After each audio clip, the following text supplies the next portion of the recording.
এটাতে ছিল মার্কনিকভ রিয়াকশানের আর একটা নিয়ম, মানে আর একটা এক্সাম্পল আর কি, মানে একটা এক্সাম্পল আগের বারে করা হয়েছে, আর একটা এক্সাম্পল ফের একবার হচ্ছে। মার্কনিকভ রিয়াকশান অ্যাকচুয়ালি আনসিমেট্রিক্যালের ক্ষেত্রে হয়, এটা একটা আনসিমেট্রিক্যাল, এটা একটা হলো আনসিমেট্রিক্যাল কম্পাউন্ড। আনসিমেট্রিক্যাল কম্পাউন্ড মানে কি, যাদের যদি আমি রোটেট করি, যে সমস্ত কম্পাউন্ডকে আমি রোটেট করলে বা রিফ্লেক্ট করলে বা তাদের মধ্যে সিগমা প্লেন টেনে দিলে তারা কোনোদিনও মানে তারা ডিফারেন্ট হবে আর কি। আমি যদি এর মধ্যে একটা সিগমা প্লেন দেখি, যদি এর মধ্যে একটা সিগমা প্লেন আমি কল্পনা করি, একটা সিগমা প্লেন যদি কল্পনা করি, দেখো এই সাইডটা আর এই সাইডটা ডিফারেন্ট হয়ে যাচ্ছে।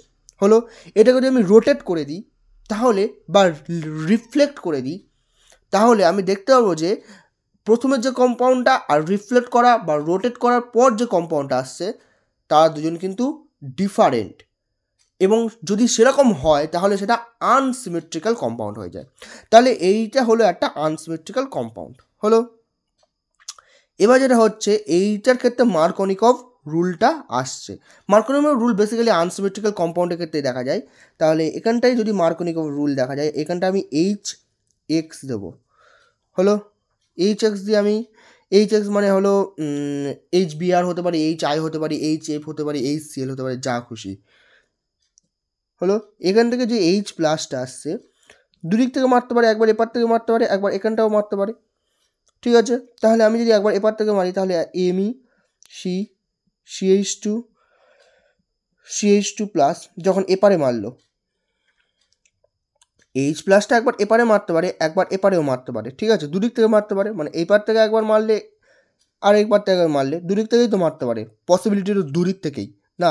যদি এপার থেকে মারে তাহলে আমি এই কম্পাউন্ডটা পাচ্ছি, যদি এপার থেকে মারে, এখান থেকে যদি মারে H প্লাসটা, এবার H প্লাস যদি এখানটা মারে, মানে H প্লাস যদি গিয়ে এখানটা মারে, তাহলে কী হবে, Me CH plus single bond CH3 হলো, এই কম্পাউন্ডটা হলো।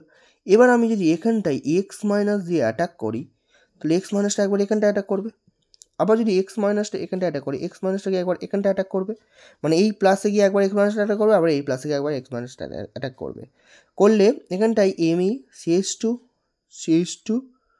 এক্স এই কম্পাউন্ডটা চলে এলো, এখানটায় Me CH এক্স CH3 এই কম্পাউন্ডটা চলে এলো।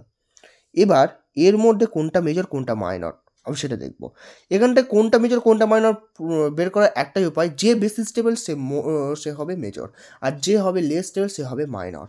তাহলে এখানটা যদি আমি এইটা হিসেবে কল্পনা করি তাহলে এর এপারে আলফা এইচ তিনটে, এর এপারে আলফা এইচ তিনটে, তাহলে মোট 6টা আলফা এইচ হলো।